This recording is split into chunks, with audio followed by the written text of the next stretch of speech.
What if I told you that the wealth you're chasing already has your name on it? That you're not meant to find it, but to remember it. This is not about luck. This is not about chance. This is about accepting the truth. Your name is already written on the fortune, and all that's left is to accept it. I remember the evening clearly. It was raining lightly in New York, and I was walking past a store window, completely broke, wearing a coat that had lost its dignity. But there was a diamond ring on display. Not large, not extravagant, but something within me stirred, not with envy, but with a strange certainty. I said quietly under my breath, "That's already mine." I didn't know how, I didn't know when, but I felt as if the world itself had paused to whisper a confirmation. That moment, not the acquisition of the ring later, but that moment of inner claiming was the real fortune. Everything else just followed. We are not here to beg for riches. We are here to remember our inheritance. The fortune is already written, and your name, yes, yours, is inscribed upon it in the invisible ink of consciousness. You're not trying to get something. You're waking up to what already belongs to you. The outer world follows your inner assumption. You cannot become wealthy. You can only assume the state of the one who already is. When you accept your destiny, you are not creating it, you are stepping into it. Stop asking when it will come. It has already been declared. It is written in the divine records of imagination. Trying harder to become rich often solidifies the belief that you are not. But when you assume wealth as your identity, everything reorganizes to reflect that state. The law of assumption does not reward effort, it rewards alignment. Step into the state and reality conforms. You may look around and see evidence of lack, but that is only a projection of your current state. The moment you shift into the consciousness of abundance, everything begins to respond. Wealth through imagination is not a fantasy, it is law in motion. This is the key most miss. You do not wait to be chosen by fortune. You declare yourself as already chosen. Destiny is not delivered, it is revealed the moment you say, "Yes, that is mine." Your inner yes is the creative act. You may not see your name graved in gold bars, but it is written in the frequency you hold. When you operate from the state of I am, the universe reads it as law. Your spiritual wealth calling responds to your level of embodiment. What you see is not the source, it is the shadow. Do not look to the outer world to validate your riches. Shift inward. Assume the identity of the abundant one. The moment you do, your outer world begins to mirror the inner transformation. Facts are not final, they are echoes of past states. Do not argue with your bank account. Do not plead with your job. Rise above it in consciousness. If you want divine fortune, don't adjust to facts. Rewrite them in imagination. That is the sacred rebellion. You must live from the state of the wish fulfilled, not towards it. When you walk, speak, and breathe as if it is already yours, life bows in obedience. You were not born to chase. You were born to embody. That is how you accept your fortune. I want you to understand this truth deeply. Your identity precedes your reality. That means you will never receive anything in this life unless you first become it in your imagination. Everything you see around you, your relationships, your wealth or lack of it, your opportunities or struggles, is not life happening to you, but life happening through you. There is no outer cause. There is no fate outside of the state you occupy. The world merely echoes what you assume yourself to be. You are not here to become rich, successful, healthy, or loved. You are here to assume those states and then allow the world to mirror that truth back to you. Let me make this even simpler. You cannot manifest wealth while identifying as someone trying to become wealthy. That very attempt, the very trying, is evidence that you are not it. And as long as you maintain that internal separation, you will push the fortune further from your reach. Because to the law of consciousness, your true identity is the only command it obeys. You must stop asking when or how your life will improve and start asking, who am I now? What state am I living from? Not just occasionally visiting in daydreams, but consistently embodying. If you say, I want to be wealthy, you are confessing lack. You are testifying to your present unworthiness. But if you inwardly say, I am already wealthy, and dare to live, think, and feel from that state, you shift your inner center of gravity. You are no longer moving toward wealth, you are moving from it. And the world responds to that inner shift without a reflection. Not because the world changes, but because you did. It all begins with a subtle, sacred decision. To no longer identify with the man or woman who lacks. To no longer keep telling the same story of limitation. To no longer confess your doubts, your debts, or your defeats. What if you made a quiet, inward decision to think from abundance, not about it? What if your inner conversations were aligned with your fortune? The moment you stop chasing fortune and start identifying as the one who already possesses it, you collapse time. The manifestation no longer exists in a future possibility, it becomes a present assumption.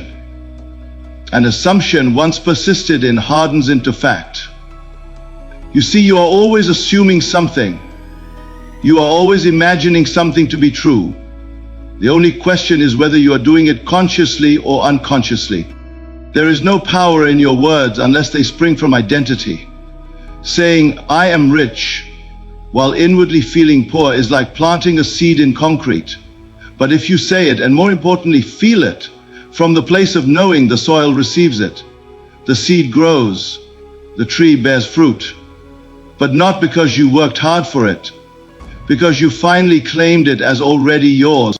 You may wonder, how can I say I am wealthy when my current life shows the opposite? That is precisely the test.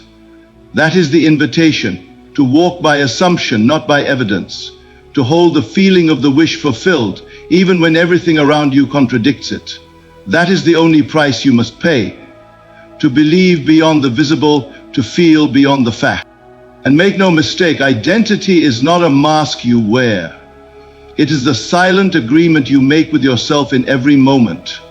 When no one is watching, who do you assume yourself to be? Do you rehearse your lack?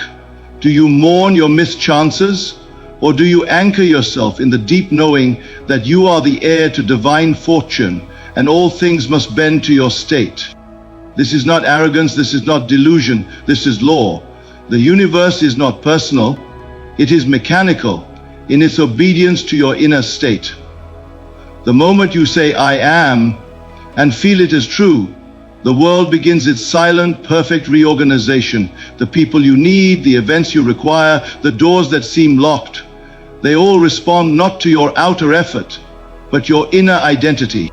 So if your name is written on the fortune, and I tell you that it is, then the only thing keeping you from receiving it is your refusal to believe it's already yours. Stop treating wealth as a destination. Stop placing it on a pedestal of effort, time, and struggle. It is an inner position. And the moment you take that position in consciousness, the outer position will follow. Let this be your declaration.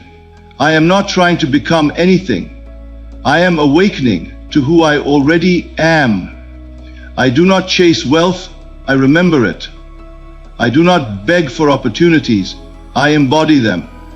Because everything I seek is already contained in the self I dare to identify with. This is the foundation of all manifestation. Identity first, then reality. Fortune is not found, it is claimed. and it is claimed not through effort, but through the boldness of being. You must come to see that effort, as the world defines it, is often the greatest denial of the very thing you seek. People strive and strain, toiling from dawn until dusk, in the hope that their external labor will bring them inner satisfaction. Yet the law of life does not bend to struggle. It bends to assumption. The creative power does not respond to how hard you try, but to how fully you believe. If you work endlessly in the outer world without a change in consciousness, you will simply repeat cycles, exhausting yourself while walking in circles.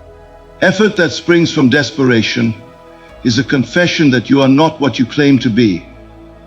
It tells the law, I am still separate from my desire, and the law, being impersonal, affirms your separation. It multiplies the effort. But the moment you assume the state of the fulfilled, when you walk as one who already possesses the desire, the need for excessive effort disappears. You are no longer struggling to attract wealth. You are living as if it were already yours. And because consciousness is the only reality, the world mirrors that state back to you without resistance. Trying implies resistance.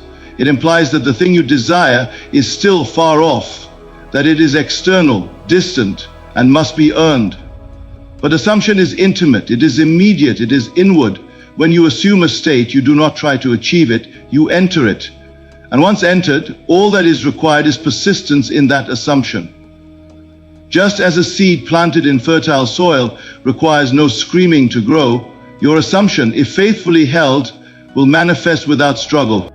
You have been taught since childhood to earn, to compete, to prove your worth through action, but the higher law says otherwise. It says, believe that you have received, and you shall receive. This is not poetic, it is precise.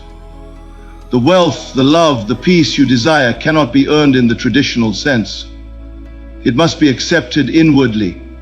And once accepted, all necessary movement will occur naturally. The only true work is to change your inner state. That is the labor, not to fight circumstances, but to assume the opposite of what the senses report. To dwell in the feeling of the wish fulfilled, even when your outer world shows lack. This is not ignorance, this is mastery. Anyone can react to the visible, but it is the awakened who respond to the invisible, who see the end from the beginning, and who trust that assumption alone carries the power to transform reality. Do not confuse this with passivity. It is not passive to assume a state with full conviction. It is the most dynamic thing you can do. Your assumption is the mold, and the outer world is the clay. When the mold is formed correctly in consciousness, the clay must follow. Your outer actions will still occur, yes, but they will no longer arise from effort. They will flow from a sense of inevitability. You will find yourself doing the right thing, meeting the right person, being in the right place, not because you struggled, but because you surrendered to the state of already being. Those who live from effort alone are always anxious. Their confidence is tied to what they see. But those who live from assumption are calm, because they know that what they have claimed within must express without. They have made the inner shift and they no longer chase. They attract, not by force, but by resonance. You cannot magnetize wealth by feeling unworthy. You cannot draw love while affirming loneliness. The law does not respond to your wishes. It responds to your assumptions. Your life is always becoming what you believe yourself to be. So let the world call you lazy if you cease striving. Let them misunderstand your stillness, your inward focus, your refusal to panic. You know something deeper. You know that assumption, not effort, is the source of all transformation. You know that the most powerful work you can do is silent, in the theater of imagination where the real seeds are sown. When I first began to apply this principle, I was laughed at. I was told that no change could occur without physical action. But I proved the opposite to be true. I imagined, felt, believed, and the world shifted. Jobs came. Opportunities arose. People I hadn't heard from in years contacted me with the exact help I needed. But none of it came from chasing, it came from alignment, from assuming the state of already being the man who had it all. I gave up the need to try harder and began to feel deeper. That is the invitation before you now, to stop chasing and start assuming, to give up the frantic motion of effort and dwell in the quiet certainty of fulfillment, because the truth is simple and radical. The power does not lie in doing more, but in being more. And being begins in consciousness. It begins in your imagination. Right now, you can close your eyes, breathe deeply, and step into the version of yourself who already lives the life you desire. Feel what he or she feels. Think what they think. Move how they move. Do this not as a performance, but as a decision. And once you have assumed it, remain there. Persist. When the world tells you it is not working, go deeper. When the evidence seems slow to come, trust that it is gathering behind the veil. You do not plant a seed and dig it up daily to check its growth. You water it with belief. So water your assumption with confidence. Let go of effort. Embrace alignment, and you will see the life you long for is not built by struggle, but by state. What you must come to realize is that the world you experience is not the cause of your inner condition, it is the reflection of it. The world is a mirror, faithfully revealing the state you are inhabiting within yourself. This is not metaphor, it is the law by which all things unfold. If there is poverty in your life, it is because there is a consciousness of poverty being assumed. If you are surrounded by limitation, it is because limitation is the vibration being projected from your internal state. Reality is never created from the outside in. It is created from the inside out. When you look around and see what appears to be lack, it is not a signal to panic or strive harder. It is an invitation to return to your inner world and examine the state you are dwelling in. You may say, "But I've done everything I can." Yet the results are never dependent on what you do. They are dependent on who you are being. You are not punished for your state. You are simply shown the reflection of it. It is not personal, it is principle. A man who lives in the state of wealth sees opportunities where others see obstacles. He moves with confidence, not because of what's in his bank account, but because of what's in his awareness. He may have only a few dollars in the physical, yet if he identifies himself with abundance, the world begins to shift to match his inner assumption. That is why two people can stand in the same circumstances and experience two completely different realities, because it is not the condition, but the consciousness that determines outcome. Now, understand this clearly. Circumstances do not dictate your consciousness. Your consciousness dictates your circumstances. Most people live in reverse. They wait for the environment to change before they allow themselves to feel successful or secure. But in doing so, they delay the very transformation they desire. You must not wait for external evidence. The evidence comes only after you have already aligned yourself inwardly with the result. It is law that the state precedes the condition. Imagine yourself standing before a mirror. If you wish to see a smile in the reflection, you must first smile. You cannot scowl at your reflection and expect it to brighten. Life is that mirror. It reflects not what you want, but what you are conscious of being. So if you are seeing struggle, pain, and lack in your world, it is not because these things are real in and of themselves. They are shadows of the state you have accepted. This is the essence of wealth through imagination. You cannot look to your environment and hope it inspires you into prosperity. You must become inspired within, and then carry that vibration until your environment molds itself accordingly. When you hold the state of abundance, the world rearranges to reflect abundance, not instantly, but inevitably. Because once you assume a new state, the seeds are sown, and if you persist, you will reap. Do not misunderstand. Wealth is not the accumulation of things. It is a state of consciousness, a sense of being. When you walk in the state of wealth, you are no longer bothered by temporary appearances. You no longer ask how, because the one who is already wealthy never asks how he became that way. He simply is. That is the nature of true assumption. It has no concern with the process. It knows only the end. Now let us say you look around and see only hardship, bills unpaid, debts mounting, no visible solution. What do? You close your eyes to that reality, not to deny it, but to supersede it. You go within, and in the inner world you craft a new reality, one where those bills are cleared, the debt is resolved, the flow of wealth is evident and felt. You see yourself walking freely without worry. You hear the voices of others congratulating you on your success. You feel the peace of being in overflow. You saturate yourself in that state until it becomes more real than the condition. And then you live from it. You do not glance at your bank account and panic. You do not tell stories of your lack. You remain anchored in the inner truth. For that inner truth, though invisible to others, is the true creative force. And the outer world, obedient and faithful, will follow. Some may ask, but isn't it dishonest to ignore reality? And I say no. It is dishonest to continue claiming a state that is not aligned with your true inheritance. It is dishonest to speak of poverty when abundance is your divine birthright. You are not here to confirm appearances. You are here to transform them. And transformation begins by shifting the state from which you view the world. So observe what your world is reflecting back to you, not with judgment, but with curiosity.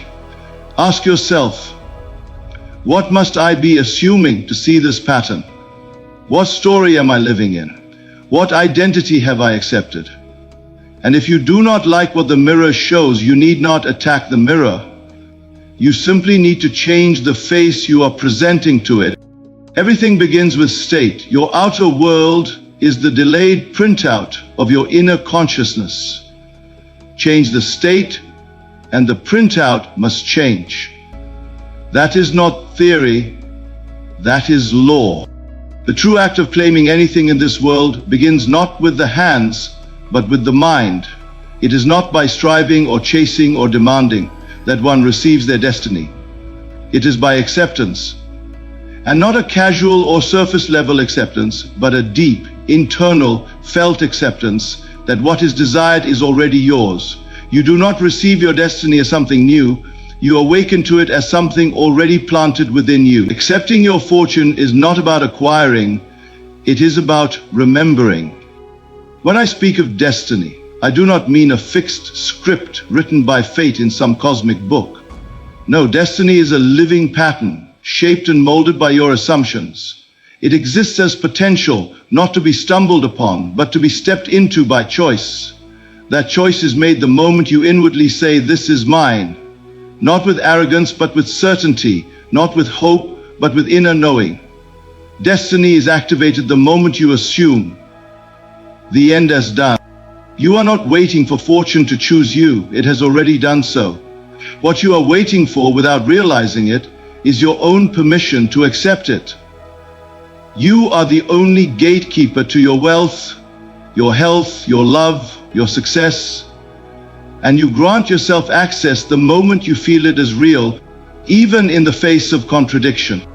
Look not to signs or symbols outside yourself to know if the promise is near. The only sign you ever need is the shift within. When you feel differently, when your reactions soften, when your inner conversations change, you can be certain the state has changed. And since all things must obey the dominant state, your destiny must soon appear. Many will ask, how do I know I have truly accepted it? And I will say, when you no longer seek confirmation from the outside, you have accepted it. When the desire no longer feels like desire but becomes identity, you have stepped into the state. When you walk through life no longer needing the evidence, but expecting it calmly, that is acceptance, that is alignment. To accept your destiny is to claim the state of the person who already lives the life you desire.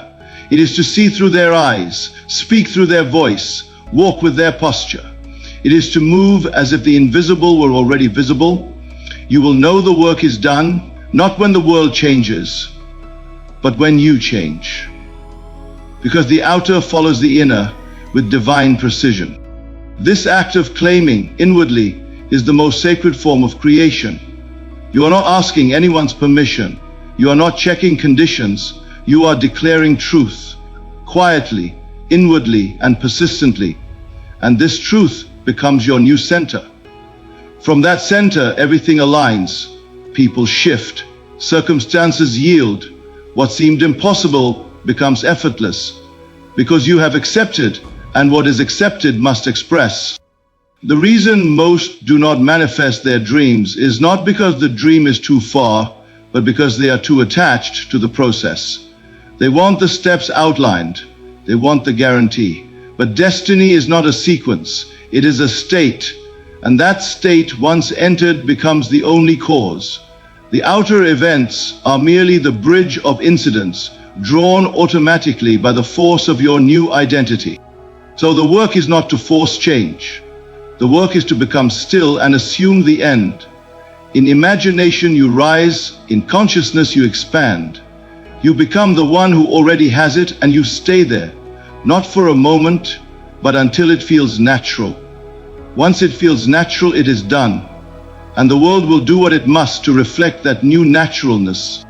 Some will question whether this is delusion, but delusion is to deny your power. Delusion is to wait for life to grant you what you were meant to declare.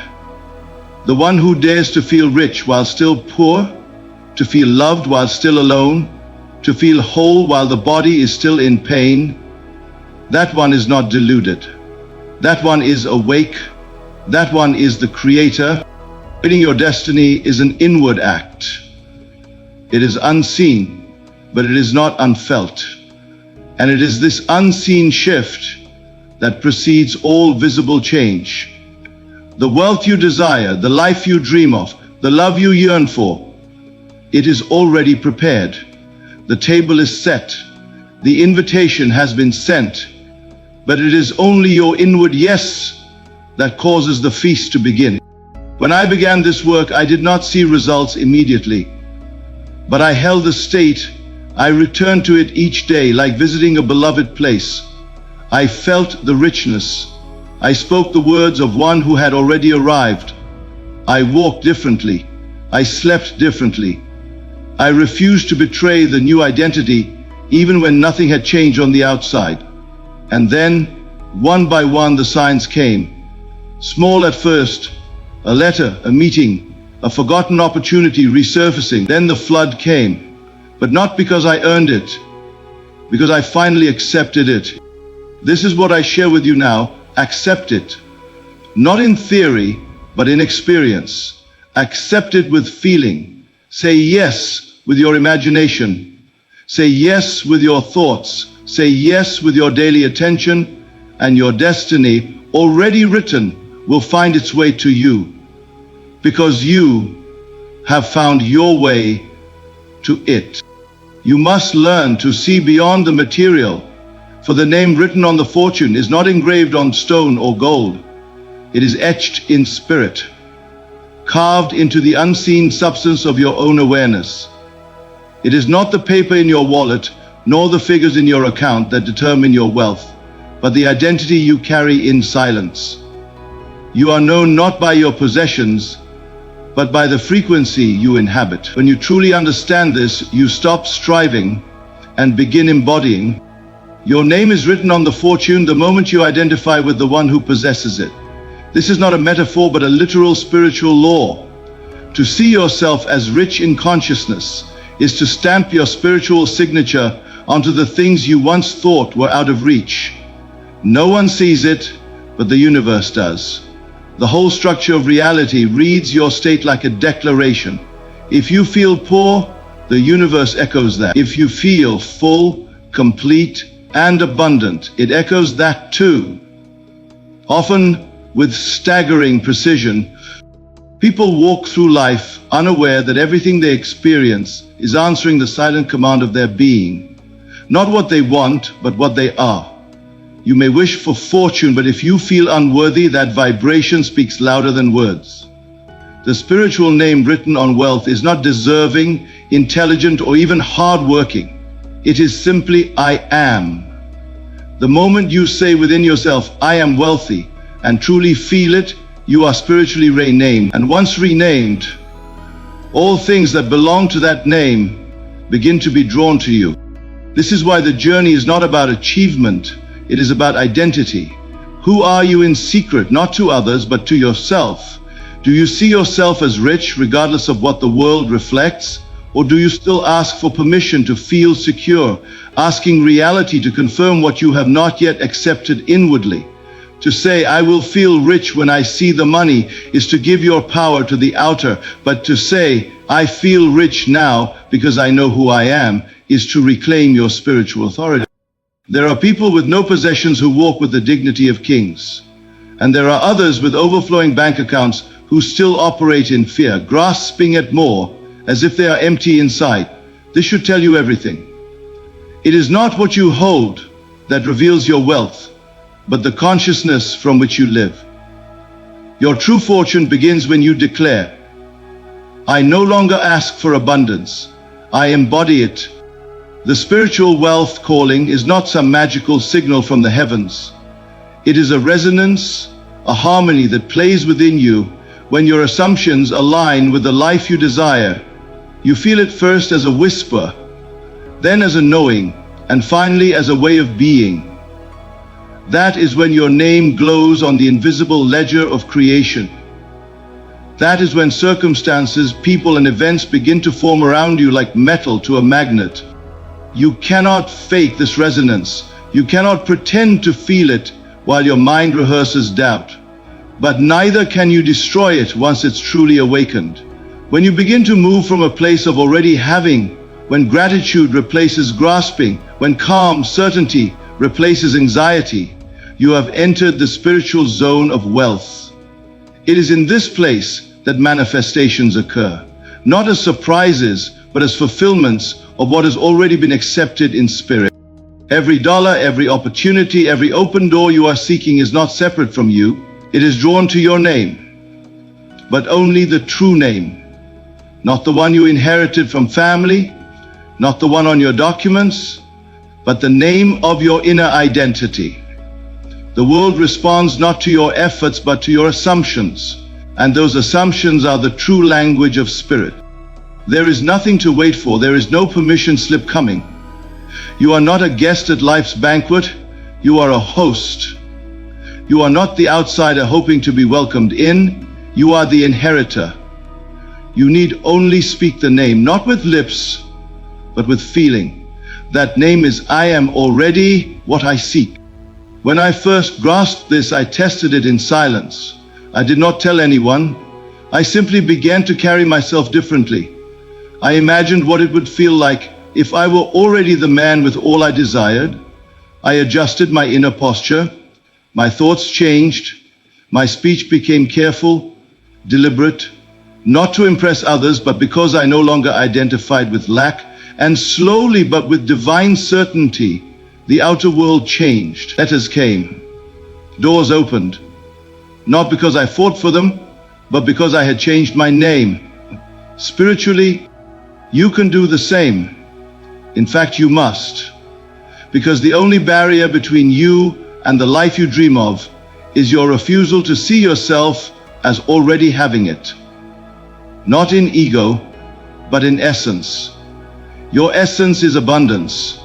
Your core is wholeness. You are not here to acquire. You are here to express what is already written within you. So pause today and ask not how do I get the money, ask instead, who am I now? And if the answer is anything less than wealthy in spirit, then go within and rewrite it. Sit in silence, close your eyes, feel the life you would live if you knew you had everything. Let it become familiar, let it become natural.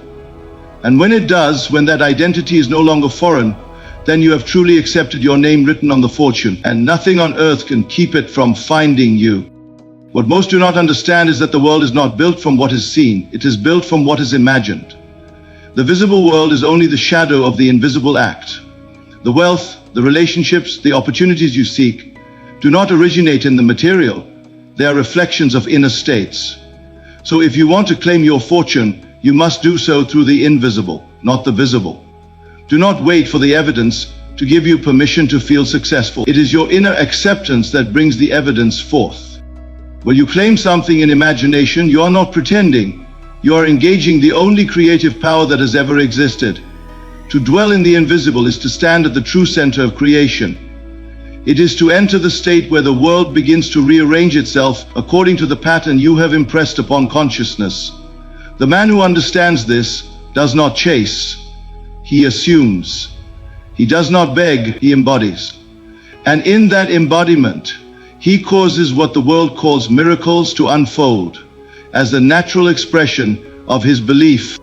I recall once walking past a store with no money in my pocket. Nothing about my situation reflected abundance. And yet within me, I carried the feeling of being one who lacked nothing. I looked at the items in the window, not with yearning, but with recognition. I inwardly said, yes, this is mine, not because I possessed it in the physical, but because I had already accepted it in the spiritual. Days later, what I had inwardly claimed was placed into my hands. But understand, the receiving was not the moment it became mine. It became mine the instant I assumed it inwardly. The outer only followed. You do not need to force the world to give you what you want. You need only assume that you already have it, and let the invisible process take care of the rest. When you move from the state of already being the one who has, the outer must respond. Not because you manipulated events, but because the law demands that what you are conscious of being must express itself. This is why effort in the outer world, unless it is the expression of an inner assumption, is often fruitless. You may work harder and still find yourself circling the same problems. Why? Because your work is coming from a state of lack. You are moving through the visible while denying the invisible. But when your work flows from a state of fullness, when it is the natural extension of your belief in abundance, everything aligns. When you act from lack, you create more lack. When you act from fullness, you create more abundance. So you must learn to turn away from the evidence that denies your desire and turn toward the invisible claim of already having it. Do not ask if it's reasonable. Do not check if it's logical. The invisible is not measured by logic. It is measured by faith, by persistence in the unseen. Your inner world is your workshop. It is where reality is formed. When you enter that sacred space in imagination and see yourself as already in possession of the thing you seek, you are doing the only work that matters. From that place, the world begins to reshape. Conversations shift. People you never expected to meet are drawn to you. Events unfold in ways your rational mind could never predict, but all of it flows from the one act. You claimed it through the invisible. The mistake most make is that they judge the invisible as less real. They say, but I cannot see it, I cannot touch it, I cannot measure it. And so they place more faith in the current appearance of things than in their own capacity to reimagine their world. But the wise know that the real cause is unseen. The seed is buried in the soil before the flower blooms. The design is drawn long before the structure is built. And so it is with your life. Your invisible assumption is the seed of every visible result. You must become intimate with that which cannot be seen. You must spend time daily in the state of the wish fulfilled.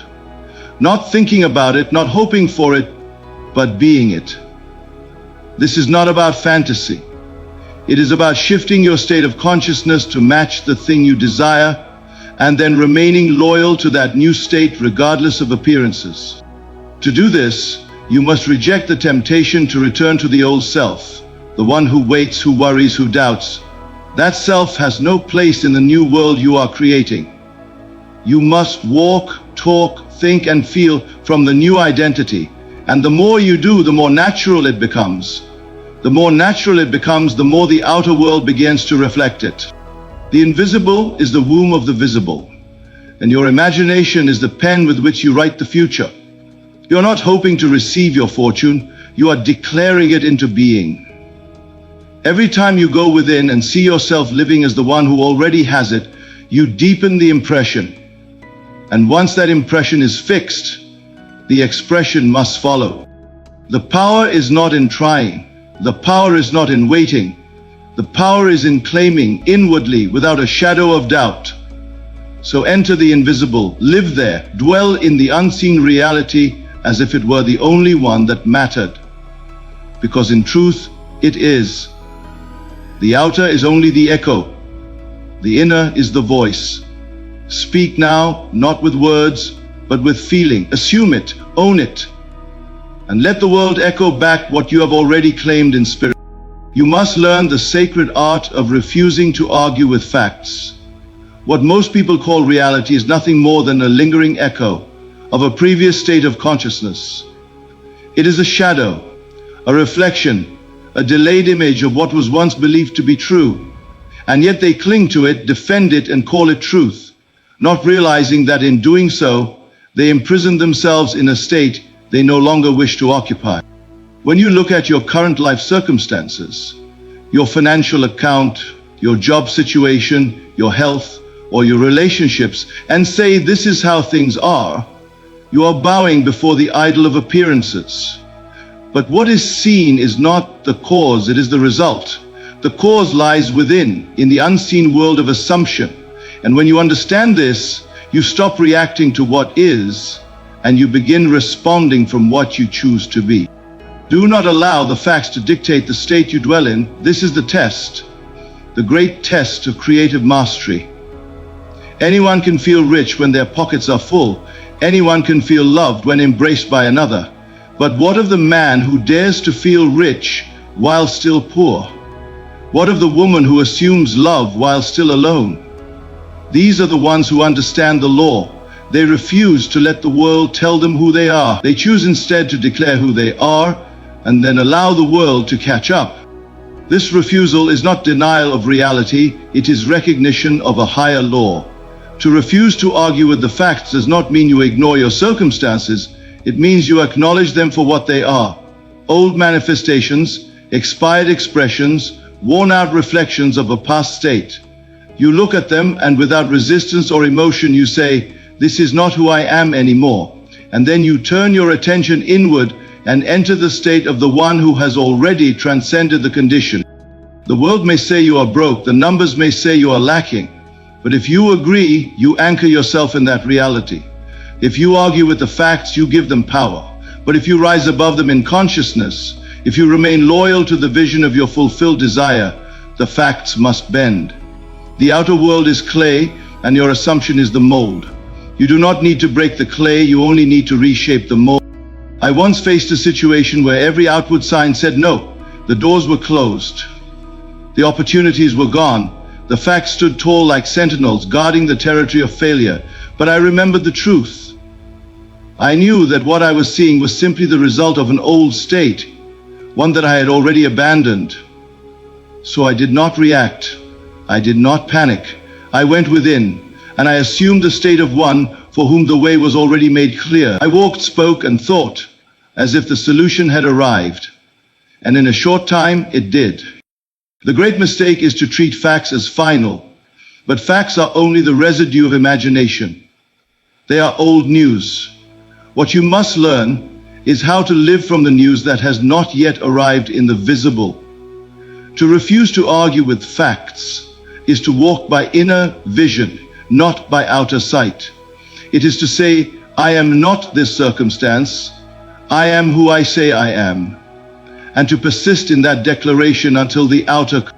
You see, the facts tempt you to settle. They whisper, be realistic, accept what is, don't get your hopes up. But these voices are not wisdom. They are echoes of fear, and fear, if entertained, will anchor you in the very thing you are trying to escape. You must answer not with fear, but with faith, not with argument, but with assumption. When the rent is due and the money is not in hand, do not say, I don't have it. Say instead, I am supplied. When the diagnosis arrives and the body is weak, do not say, I am sick. Say, I am whole. Not because you are lying, but because you are choosing the higher truth, the truth of who you are becoming. The body may be weak now, the account may be empty, but your assumption is stronger than both. It is the seed of the new condition, and once planted, the facts will follow. The challenge is to persist, to hold the inner vision even as the world resists, to feel abundance while walking through lack, to radiate love while standing in loneliness. This is not easy, but it is the way. For the world cannot resist a sustained assumption. It may delay, it may wobble, but in time it must yield, because the world is only ever becoming what you believe it to be. You must stop explaining yourself to the world. You must stop giving energy to appearances. You must stop rehearsing your limitations and justifying your condition. None of it matters. All that matters is the state you choose now, not tomorrow, not when things change, but now. Because your assumption now becomes the fact later. And the sooner you stop arguing with the old facts, the faster the new ones arrive. Walk by inner vision. Speak from the end. Think from the state of already having. Let the world say what it will. Let the facts knock at the door. Smile and return to your inner sanctuary, where the truth has already been declared. In that space you are free. In that space you are rich. In that space you have become the one you were always meant to be, and the world in perfect obedience will follow. To live in the end is to operate from a truth greater than anything the world can presently offer you. It is to see yourself not as a seeker of desire, but as its embodiment. This is the secret few understand and even fewer apply, that the moment you begin to live as though your wish were already fulfilled, your world begins to conform to that inner conviction. The end is not something to reach one day. The end must be assumed now, and then live from, as naturally as breathing.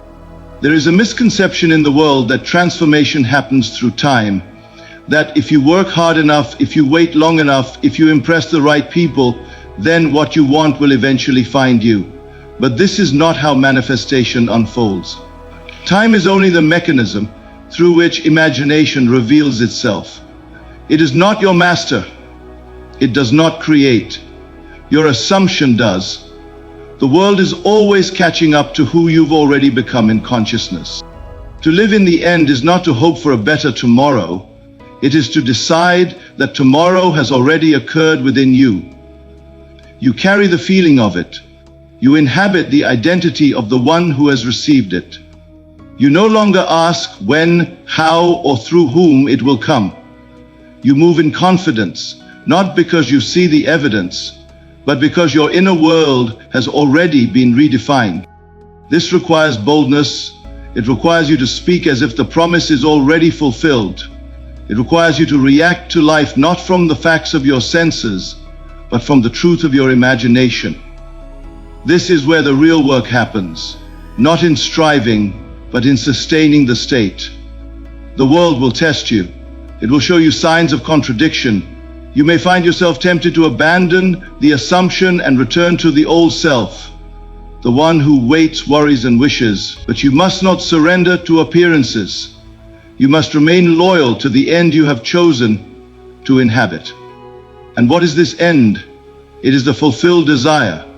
It is the state where nothing is lacking. It is the feeling of being, doing, or having the very thing you once thought was separate from you. You walk differently when you live in the end. Your words carry a different energy. Your decisions are no longer based on doubt or fear, but on the quiet certainty that everything is unfolding perfectly, because it already has. When I first practiced this principle, I did not yet see the results.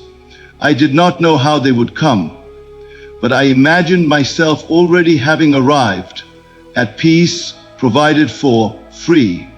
And I persisted in that inner reality. Day after day, I returned to it. I felt the joy of the answered prayer. I rested in the satisfaction of the completed journey, and slowly, then suddenly, the world around me changed, not because I manipulated it, but because I became something new. You must understand your external life is always bowing to your internal assumptions. It has no will of its own. If you assume the end, if you really live from it, the people, opportunities and circumstances necessary to support that end will emerge. You don't have to know them in advance. You don't need to strategize. You only need to persist in the state. This is not about denial or fantasy. This is about causation. The inner world is the only true cause. You are not pretending to have something you don't. You are aligning with the truth that what you seek is already yours on the invisible plane. And your task is to stay in that truth long enough for it to solidify into form. To live in the end is to be unmoved by what is. You no longer live in reaction. You no longer seek validation. You are not watching the news of your life unfold from the outside. You are writing it from within. You are no longer the audience. You are the author. And every assumption you hold as true becomes a line in the script, a scene in the story, a step in the unfolding. Ask yourself honestly, have you really lived in the end? Or have you merely visited it like a tourist in imagination? Have you made your home in the state of fulfillment? Or do you still call lack your address? The one who lives in the end is not desperate. They do not ask, will this work? They walk as one who already has, and that walk, that state, becomes magnetic. You will know you have lived in the end when you no longer need the thing to come. You are no longer dependent on it to feel whole. The inner fulfillment has become so real that the outer is merely an echo. And in that echo, life responds. It must, for it cannot help but reflect the dominant inner state. So enter the end now, choose it deliberately, feel it deeply, imagine what it would feel like to be the person you have long desired to become, and then be that person in thought, in tone, in posture, in silence. Assume it as natural, live it as done, and you will watch the world yield to your unseen decision. As surely as the shadow follows the body, the end is not a goal, it is a dwelling place. Take up residence there and the world will come knocking at your door with the proof that your assumption was never just imagination. It was creation. You have now heard the truth spoken not as philosophy but as law. The fortune you seek is not ahead of you, it is within you. Your name is already written on it, not by chance, but by identity. And the only thing that ever stood between you and its unfolding was your refusal to accept that it was already yours. Each keynote has been a reminder, not of something new, but of what your soul has always known, that assumption creates reality, that imagination is causation, that consciousness is the only substance from which life is formed. You are not the victim of circumstances, you are the author of them. Your world is not reacting to your effort, it is responding to your inner state. Now is the time to stop seeking. Now is the time to stop begging for signs. Now is the time to assume the feeling of the wish fulfilled and to remain loyal to it, no matter what appearances say. Accept your fortune not as a future hope, but as a present fact in the unseen.